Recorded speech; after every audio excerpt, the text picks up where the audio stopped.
Hi, I'm Tom at Ledgemere. Have you ever wondered how much beef you actually get out of a steer when you buy a half or a quarter? How much do you get if you are growing Jersey calves as feeder calves? Worth it?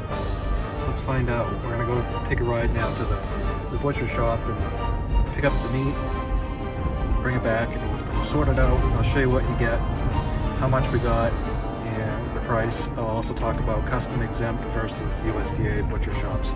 So stick around and let's find out. I promised I'm down here in the freezer room where I keep all the meat. Got the steer back, and this one weighed 418 pounds. One side was 210, the other one was 208. Now this is the hanging weight. And what the hanging weight is on an animal is after the butcher's taken the hide, the head, cut the animal in half, removed all the innards, etc. So you've got basically two sides of a cow hanging on a hook. And so they weigh each side separately. You can buy the whole cow, a half cow, or a quarter. And so a quarter expensive to buy it by the quarter than it is to buy it by the half. They do charge extra for quartering it. So what we're going to do is we're going to go through some of these meats that we have. And so no matter the size of the cow, it doesn't matter if it's a 1,200 pound cow, a 600 pound cow, they're still going to charge you the same flat rate to kill the cow, same flat rate to take the hide off. Where the difference is when you start figuring out how many pounds are actually packaged. So this butcher shop charges 60 cents a pound to cut and wrap. So you've got a kill price, a hide price, or they call it a dressing price, which in this instance, the dressing just means the killing of the cow. The rendering of the cow is when they basically take the hide and dispose of all the excess materials that they're not going to be using. And then the processing fee is how much it costs to take that animal, cut it up, and put it in little bags, and that's ultimately what you end up here in the freezer. Well, I'm really pleased with this animal, and the other one that I sent was 442 pounds. These Jerseys were really nice looking animals, and I did a really nice job finishing them off, and so I'm very pleased with that, and I'm really satisfied. It's been kind of a rough couple of months, so to hear feedback like that from the butcher where they're telling me that hey, these Jerseys are typically very difficult to raise and finish off at a decent weight, these ones actually fulfilled that expectation, and they were really nice looking cows. And I've mentioned before that Jerseys were pretty much about the same size, dressed as a Dexter cow, and the butcher actually used to raise Dexters, and he told me that these Jerseys actually weighed more than the Dexters he used to process. So I'm happy with that as well. Calves, they're kind of excess animals at a dairy, and they're fragile at first. And so with a little bit of care, you've got an animal that you don't really have much investment in, and then you don't have a cow, so you're not feeding the animal for 12 months out of the year for hopefully one calf. So today, I just want to talk about the different kinds of meats we have, what they look like, and some of the different cuts we have, how much they weighed, and why I think it's advantageous to buy either a quarter or half or a whole animal. I've got 69 pounds of Hamburg in 2-pound packages. So I didn't get chuck roast or chuck steak. It's not one of my favorite cuts of meat, so I had those ground into burger. I get the Hamburg in these 2-pound packages right here. You can get it 1 pound. They'll also make patties for you. They'll charge a little bit more to make patties, but some people do like that. I generally just get the 2 pounds because there's 4 teenage boys, so usually when we go through meat or have burgers, 2 pounds is what we need. Now what you're going to see in here is this says not for sale, and that's because the butcher I use is custom exempt. And butcher shops that are USDA, and sometimes you'll find butcher shops that are what they call custom exempt. A custom exempt butcher is not under USDA guidelines. They're still licensed by the state to process meat, but when that meat is returned to the customer, which is me, I'm not allowed to resale the meat.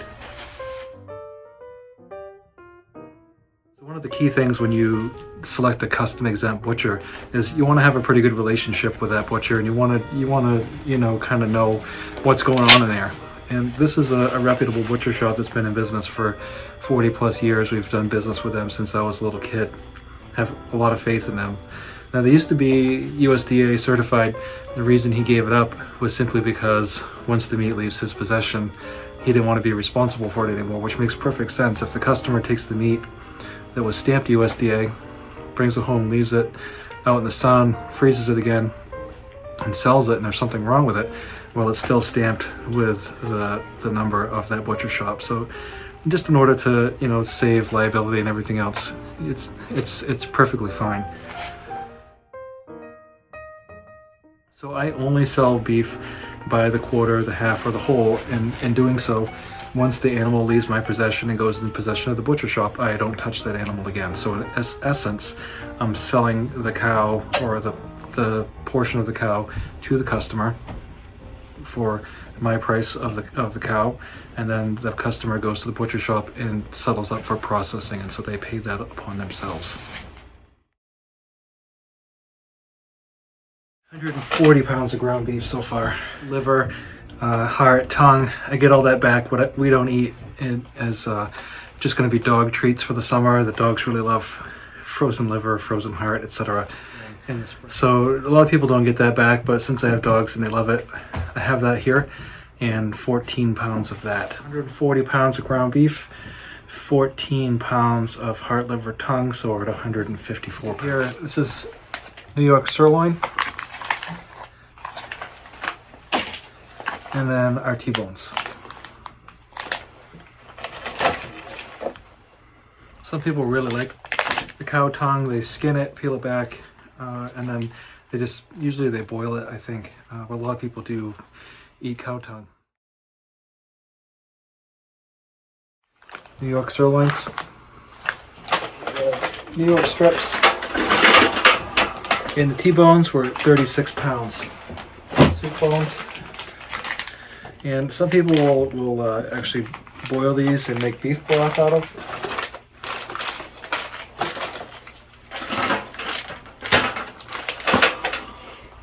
Generally, I just feed them to the dog. But so far, 6 pounds of soup bones. Cube steak, and what cube steak is, it's a little bit of a tougher meat, and what they'll do is they'll run it through a meat tenderizer. And so we get these in 1 pound packages. This here is stew beef, and I get these in 2 pound packages. The stew beef is actually so tender that you can just saute it and eat it for steak tips.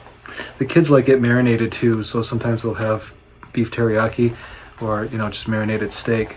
But stew beef, 2 pound pack. 3 pounds of stew beef and 6 pounds of cube steak. Taste preferences.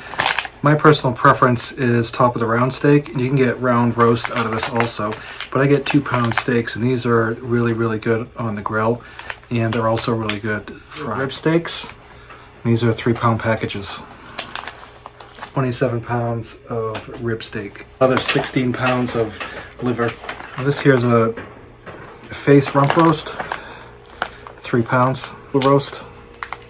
Some of these roasts, like the round roasts, I'll oftentimes just slice them up into steaks, and so now they're round steaks. Sometimes we'll put them in the oven and have an oven roast, and sometimes we just make roast in the stew pot.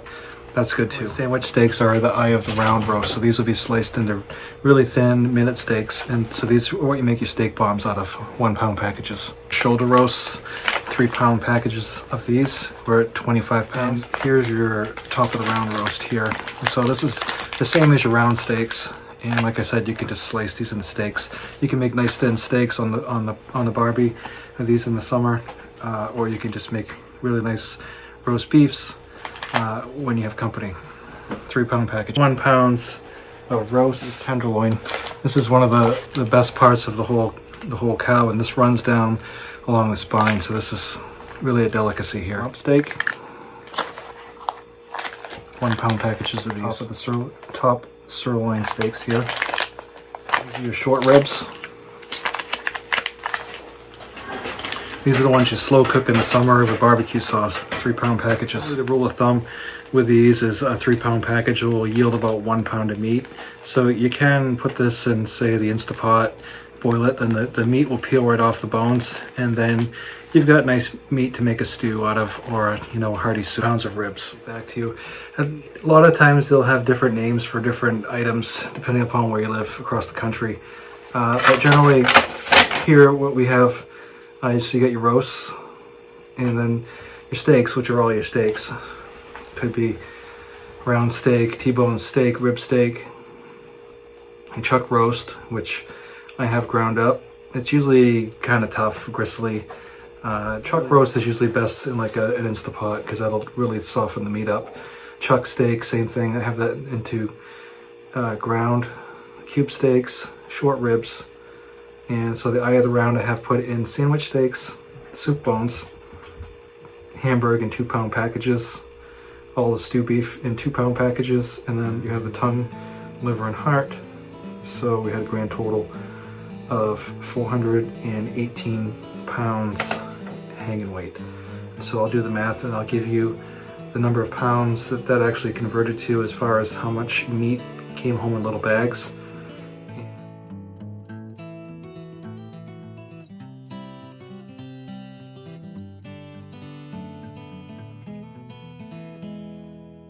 I raise what you call grass raised grain finished beef.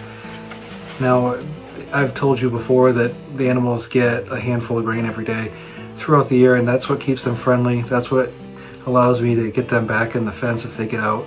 And really, a handful of grain per animal isn't gonna affect them too much one way or the other as far as taste.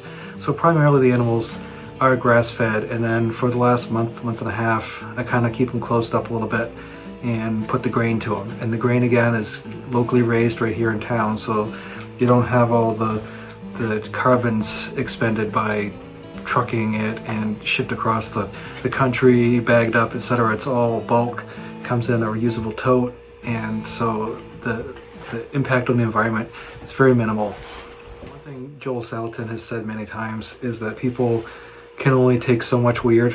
So for example, let's say you've got chickens and you want to raise the same kind of chickens that people get at the store, but raise it humanely. So that's one step. If you get some off the wall like Freedom Rangers or something that tastes different anyway, so now you're 2 steps away because you've got the bird.